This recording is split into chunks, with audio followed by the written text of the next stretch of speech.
진료를 하실 때 한열이나 허실 이런 것들이 판단이 안 되는 경우가 많죠. 그러면 얼핏 드는 생각이 한열은 반대고 허실도 반대인데 이 반대되는 상황을 내가 왜 모르겠지? 내가 실력이 부족한가? 이런 생각을 하시게 돼요. 이 환자 케이스를 제가 여기 써놨는데 실제 환자예요. 찬물을 못 마셔요. 찬물을 싫어요. 찬 걸 싫어하고 평소 변도 물러요. 그 추위도 꽤 타는 편이에요. 근데 늘 눈은 충혈되어 있어요. 얼굴로는 열이 올라요. 여드름도 붉게 나 있어요.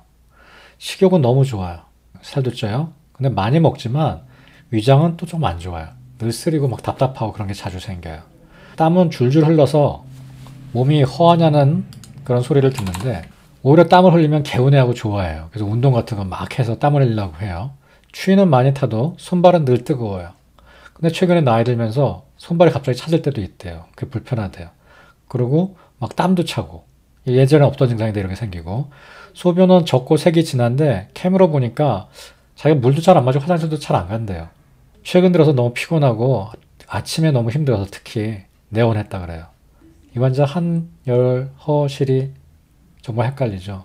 자, 이 환자 같은 경우 한증은 따뜻한 물을 좋아하고 추위를 타고 변이 무르고 손발이 차고 열증이라고 볼 수 있는 건 충혈이 되고 여드름이 나고 상열감이 있고 번조증이 있고 또 가끔 수족열이 있고 허증이라고 볼 수 있는 건 자한이 있고 피로감이 심하고 실증이라고 볼 수 있는 건 식욕이 좋고 붉은 여드름이 나고 이 상황을 어떻게 해석해야 될까요? 우리는 환자의 8강, 8강이라는 게 별이 강자예요. 그물을 뜻해요. 프린서플이라고 번역할 수 있어요. 이거 하나로 모든 것을 잡을 수 있는 대원칙이란 뜻이에요.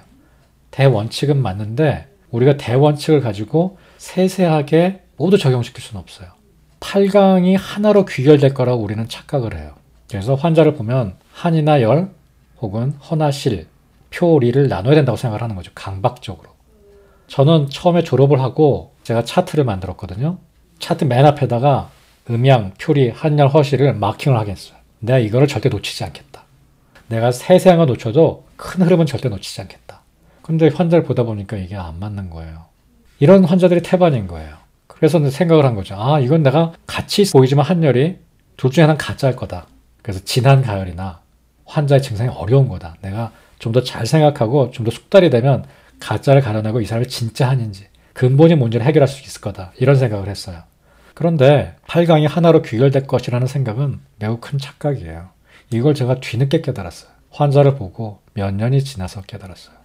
예를 들어 볼게요. 양허증이 심한 할아버지가 최근에 인후염이 심하게 걸렸어요.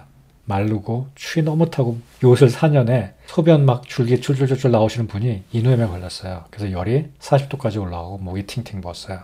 이분은 허증이에요, 실증이에요, 한증이에요, 열증이에요. 이분은 이렇게 볼 수 있어요. 평소 체질은 허예요. 근데 병증은 실해요. 평소 체질은 한하고 병증은 열이에요. 평소 체질은 리증이고 병증은 표증이에요. 이렇게 한과 열이 어디 있는지를 구분해야 돼요. 그러니까 8강이란 건 너무나 단순하게 만들어버린 거예요. 실제 우리 몸이 복잡하고 이론적인 적용도 복잡하게 이루어질 수밖에 없어요. 우리 생긴 게. 이걸 어떻게 한마디로 한열을 나눠버리겠어요. 체질과 병증 이런 식으로 나누는 걸 세 가지를 나눠야 돼요. 뭘 나눠야 되냐면 체질하고 병증 첫 번째, 두 번째는 부분하고 전체예요. 어떤 사람은 위장엔 열이 있는데 신은 양은 허예요. 어떤 사람은 폐에 열이 있는데 신의 기는 허예요. 이렇게 각 올감마다 혹은 내외, 상하가 한열, 허실이 달라요. 이게 한의학이에요. 또 순간과 흐름이라는 개념이 있어요. 제가 아까 감기의 흐름을 보여줬죠. 모든 질병과 환자는 이 흐름상에서 보는 거예요. 왜냐하면 환자는 시간을 떠나서 생각할 수가 없어요. 내가 딱 잘라놓고 단면, 크로스 섹션에 당신은 지금 땀도 나고 열하고 하니까 한이에요, 혹은 열이에요, 허예요 이렇게 판단하면 안 돼요. 근데 우리 학교에서 배우는 교육 방식이 단면을 잘라놓고 변증을 하게 만들어요. 그러다 보니까 이 환자가 언제 나을지도 모르고 내가 내일은 뭐 해야 될지 계획도 없고 그냥 딱 오늘 그 순간에 변증하는 걸 최고의 목표로 삼고 진료실에 여러분들이 인턴 가운을 입고 들어가시게 됩니다. 순간과 흐름이라는 건 지금 이 순간의 한열과 내일의 한열, 지금 이 순간의 한열 허실과 어제의 한열 허실을 구분할 수 있어야 된다는 얘기예요. 그리고 이걸 구분한 다음에는 이걸 따져야 돼요. 주차, 선후, 경중이라고 보통 표현을 해요. 무엇이 주고 무엇이 부인가, 무엇이 선이고 무엇이 후인가, 무엇이 근본이고 무엇이 말인가, 그리고 무엇이 중한가, 이걸 따져서 치료를 해요. 이게 실제 환자를 가지고 여러분들이 진료할 때 해야 되는 일이에요. 학생들은 이 할아버지가 너무 한증이 심해서 격양한 거래요. 그래서 양은 가짜래요. 본질은 한이래요. 그리고 약도 한약을 써야 된대요. 이런 얘기를 제가 많이 들어요. 이렇게 처방하면 안 돼요. 따로따로 있는 거예요. 인후염은 열이 있는 거고 체질 쪽에는 한이 있는 거예요. 이렇게 환자를 혹은 변증을 한열이나 허실 이분법적으로 생각하는 것은 굉장히 서양 과학적인 생각이에요. 그래서 실제 여러분들이 환자를 볼 때 음양을 허실을 정반대로 생각해요. 아까 얘기했죠. 허화실이 반대고 한열이 반대다. 근데 반대가 아니거든요. 어둡고 습한 동굴에 햇살이 비쳤어요. 바닷가에 놀러가면 동굴이 하나 있는데 거기 바위 틈으로 햇살이 딱 동굴 그 습한 데에 비추고 있는 거예요. 그래서 거기서 뭐 새싹도 있어요. 그러면 그 음이에요, 양이에요? 처음 공부하신 학생들은 정말 쉽게 생각해요. 저거 음 중에 양이 있는 거라고 너무나 간단하게 대답해요. 근데 여러분들이 인턴을 할 때쯤, 임상을 할 때는 이걸 한이나 열 하나로 규정 지으려고 그래요. 근데 선생님들의 탓도 있고 교육의 탓도 있어요. 책의 탓도 있어요. 간단하게 딱 떨어지게 만들어주고 싶었던 거죠. 절대 하나로 떨어질 수가 없어요. 이때 판단하는 게 주차, 선호, 경중이에요. 첫 번째 체질과 병증, 두 번째는 부위가 다르다고 했죠. 내외, 표리, 장부, 순간과 흐름, 오늘의 한열과 내일의 한열이 다르고, 그 다음에 네 번째는 그래도 구분이 안 된 때가 있고, 다섯 번째는 지엽적인 한 가지 지표에 매달리지 말자. 여러분들이 평소의 증상과 지금 증상을 섞어서 문진을 해요. 그러니까 예를 들어서 이런 거죠. 자, 지금 열 나요? 열증이네. 목도 부었네. 열. 맥도 붓이 나네. 실열. 추위 타요? 저 추위 엄청 타요. 평소 생리도 늦어져요? 이건 또 한이네. 다 섞여버리는 거예요. 여러분들이 문진을 하실 때 지금 병증에서 나타나는 사인들과 이 사람이 평소 갖고 있는 사인을 구별하셔야 돼요. 이걸 체질의학에선 소증과 현증이라 그래요. 소증은 평소 소자를 써서 평소 증상이라고 하고 현증은 지금 나타난 증상이에요. 여러분들이 상한론을 공부할 때 거기서 맥북이 나고 오한이 있고 땀이 나고 하는 건 다 현증이에요. 지금 감기 걸려서 나타나는 증상들을 기록한 거예요. 그러면 여러분들이 지금 현증에서는 아까 그 할아버지가 인후염 걸린 것처럼 열이 있고 평소 소증은 한이 있을 수 있는데 진료할 때부터 다 섞어버리는 거예요. 그냥. 그럼 결론은 되게 쉬워요. 평소는 허한데 지금은 실하구나. 평소는 한인데 지금 현증은 열증이 생겼구나. 이렇게 생각하시면 돼요. 두 번째는 부위예요. 장경화 선생님은 명나라 때 그 명문화를 또 끄집어내가지고 한약계를 뒤집어 놓으신 분이죠. 이분이 이렇게 얘기했어요. 한열의 증상을 기록함에 표리 상하의 구분이 있어야 된다. 표는 하나인데 리는 열할 수도 있고 상초는 열한데 하초는 하나인 경우는 정말 많다. 상초에서는 주로 위, 머리, 폐 등에 열한 경우가 많고요. 감기 걸리고 하면. 그 다음에 하초는 주로 신양이 허한 경우가 정말 많아요. 동굴에 햇살이 비치듯이 이거랑 다른 증상이 맞아떨어지지 않는 거를 굉장히 불편해해요. 그래서 결국 이 사람은 한이에요, 열이에요? 그럼 내가 한도 있고 열도 있어. 그럼 약은 어떻게 쓰시려고 그래요? 한도 있고 열도 있는 약을 쓸 거야 라고 제가 대답을 하죠. 그게 실제예요. 많이 쓰는 처방 중에 교태환이나 황현악교탕은 상하를 같이 치료해요. 그 열도 한도 같이 치료해요. 교태환은 육계와 황현으로 이루어져 있어요. 하나는 열이고 하나는 한이에요. 이런 약들로 치료하는 거예요. 곽향정기사는 표리를 같이 치료해요. 평위산 이진탕에다가 곽향 소엽이 들어갔어요. 백지길경도 들어갔어요. 해표제랑 내상을 치료하는 약이 같이 들어가 있어요. 이런 경우를 전 참 많이 봤어요. 경락에 습열이 있는 경우. 용담사간탕을 쓴단 말이에요. 간경에 습열이 있어요. 사타구니에 습진이 생기고 가렵고 열감도 있어요. 근데 딴 부위는 다 차거든요. 간경에만 습열이 생긴 거예요. 그러면 제가 용담사간탕이나 이런 열약을 쓰려고 그러면 또 학생분이 물어보죠. 이분은 설사를 하고 몸이 찬데 이거 써도 되나요? 안 될 수도 있어요. 그건 좀 이따 얘기할게요. 한열허실이 오장육부가 다르고 내외가 다르고 상하가 달라요. 자, 주차 본말이란 말을 썼는데 몸이 허한 것이 간경습열을 만들었다고 생각된다면 몸이 허한 게 본이 되는 거예요. 그래서 용담사간탕이 부작용을 만들 수도 있죠. 아예 관련이 없을 수도 있어요. 두 개가. 그런 경우에는 경중을 봐야 돼요.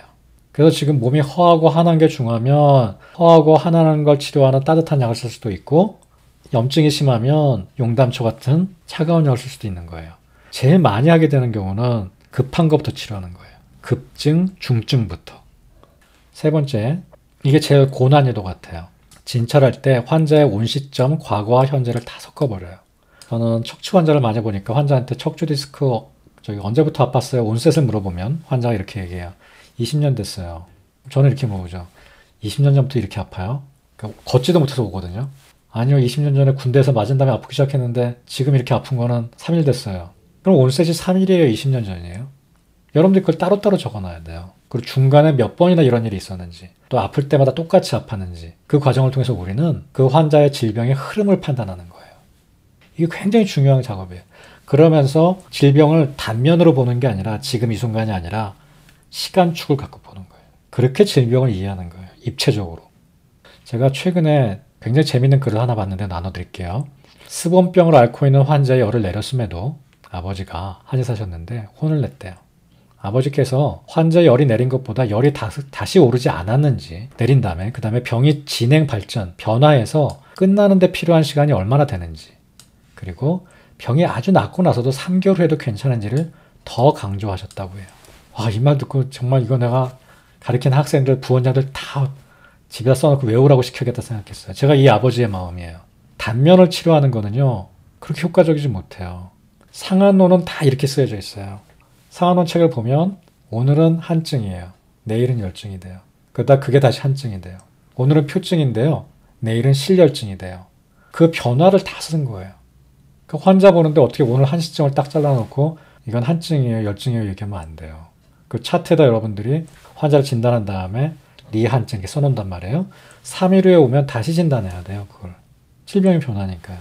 그래서 모순되는 증상이 이렇게 나타나면 한열, 허실이 상반되는. 근데 상반되는 것도 아니죠. 원래 음양과 한열, 허실은 다 서로의 근원을 두고 있어요. 서로 변화해요. 주차, 경중을 따라 한열, 허실의 부위에 따라 약 쓰는 것이 달라지게 됩니다. 어떻게 치료를 해야 될지가. 그래도 한열, 허실이 구분하지 안 되는 경우가 있어요. 현증도 구분이 안 되는 경우가 있어요. 더 흔하게 여러분들이 보시게 된 경우는 아프지 않아서 오는 환자들. 추석날 친구들이 모였는데 내가 한의사니까 저 권사님 저도 약 한번 줘주세요. 뭐 이런 사람도 아프지 않거든요. 그럼 이제 물어보면 한열이 다 섞여 있어요. 안 아프니까 그래요. 그러면 그건 뭐냐면 그렇게 하나지도 그렇게 열하지도 않은 거예요. 중간에 있는 거예요. 근데 우리는 그걸 또 학교에서 배운 것 때문에 하나로 규정 짓고 싶어 하죠. 한체질이에요, 열체질이에요, 허예요, 실해요. 그냥 그 사람은 보통이에요. 미지근한 거예요. 한약 처방도 한열, 허실이 별로 없어요. 이진탕, 편의산, 반화사심탕 다 한열 없어요. 그래서 이걸 억지로 구분할 필요가 없습니다. 여러분들 환자 볼 때 한인지 열인지 잘 모르겠으면 그냥 적당한 거예요. 그게. 여러분들하고 환자 얘기할 때 답답한 게 지엽적인 한 가지 지표에 매달리는 거예요. 특히 설진이요. 설진은 눈에 보이거든요. 그래서 여러분은 설진에 매달리게 되는데요. 설진은 중요하긴 해요. 내장을 볼 수 있으니까. 또 변화가 빨라요. 설에 있는 세포들은 한 3일이면 교환이 다 된다 그래요. 약을 쓰고 나서 반응을 볼 때도 저는 설을 제일 먼저 봐요. 빨리빨리 변해요. 또 내가 잠을 못 자다가 또 잠을 잘 자면 금방 또 좋아지는 게 설태예요. 그런데 한계점도 명확하게 있어요. 설지는요, 역사가 굉장히 짧아요. 근대에 만들어진 책이에요. 5살짜리의 설태, 20살의 설태, 60살의 설태, 80살의 설태는 건강한 설태도 다 달라요. 여러분들 주의 있게 봐보세요.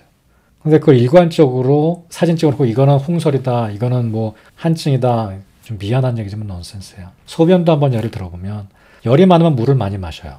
그런데 열이 많은데 물을 마시고 땀을 흘리고 이런 사람들은 소변 색깔이 진해요. 근데 저는 안 움직이잖아요. 소변 늘 청장해요. 그럼 뭐예요? 두 개가 전혀 안 맞죠. 열이 없는데 소변이 진한 경우가 많아요. 이 친구들이 체질 차다 보니까 찬물 못 마시고 꼭 하는 게 텀블러에다가 차 하나 타놓고 하루 종일 그거 마셔요. 그리고 바쁠 때는 귀찮다고 화장실 안 가요. 그러면 소변이 적어지고 색깔도 진해져요. 똥도 마찬가지예요. 참으면 진해지는 거예요. 근데 이걸 가지고 어떻게 한열을 진단해요? 근데 책에 보면은 특히 지오바니 같은 거 보면 일목요연하잖아요. 소변, 삽, 열 뭐 전혀 그렇지 않아요. 전체를 보고 판단하는 거예요. 옛날 고전에 나온 소변은 믿을 수 있어요. 왠지 아세요? 그거는 열병이 생겨서 지금 막 소변 안 나오고 그런 상태 기술한 거예요. 막 코로나 바이러스 걸려서 3일씩 누워있는 상태에서 핍뇨가 생기고 갑자기 소변이 맑아지면 병 낫는 거예요. 저는 할머니가 옛날에 열병 앓을 때 그냥 코피를 쏟았거든요. 열 떨어진다 그랬어요. 진짜 열 떨어지더라고요. 그런 상황에서 맞는 거예요. 그게. 근데 지금 건강한 이 그레이한 바늘에 있는 사람들이 뭐 소변이 좀 보통 같은데요? 그래도 여러분들 또 물어봐요. 캐물어요. 그래도 진한 쪽이에요? 흐린 쪽이에요? 사진까지 보여줘요. 이게 흐린 거고 이게 진한 거예요. 어느 거 같아요? 그럼 마지못해 중간 같은데 그래도 이것 쪽에 좀 가까운 것 같아요. 그럼 여러분 신난다고 열 적는 거예요. 그래서 소변이건 설진이건 모두 전체 속에서 파악해야 돼요. 결론을 낼게요.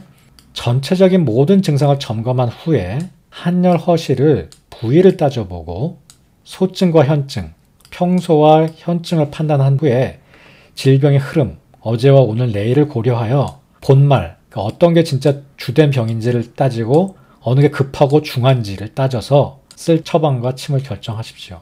어떤 게 급한지 어떤 게 중한지 어떤 게 근본적인 건지에 따라서 입체적으로 진료 계획을 잡는 거예요. 그게 왕맨치 선생님 아버님이 하신 말씀이에요. 수업 마칠게요. 수고하셨습니다.